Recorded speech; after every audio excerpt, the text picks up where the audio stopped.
This week's edition of TNA Impact Wrestling was held at the Wembley Arena in London, England, and with one of the largest crowds in company history, it was the first time in a while I thought that TNA really looked like a Major League Wrestling promotion. And personally, I thought there was nothing wrong with the show. You had good wrestling from top to bottom, you had storylines that were easy to follow. Now the question that everyone's been asking me is this a sign that TNA Wrestling is turning in the right direction? I'm going to have to say no. First of all, the rating.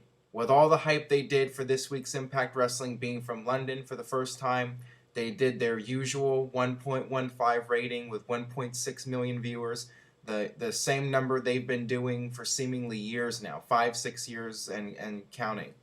Second, when you look back to the dying days of WCW, they ran several shows overseas. They did a Nitro in Australia, they did a Nitro in England, and those shows did huge crowds, despite the fact that business in America was completely dead. So I think the situation there is that fans overseas don't get to see live wrestling very often. So when they do, when they get to see any kind of live American wrestling, they jump at the chance to see it. I still think that TNA needs a major creative overhaul.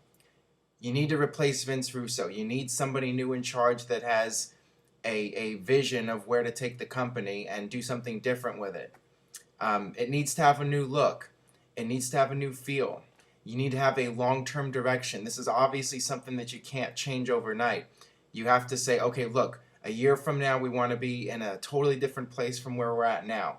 So, over time you got to replace the announcers. You got to change the people working backstage. You got to change out some of the talent.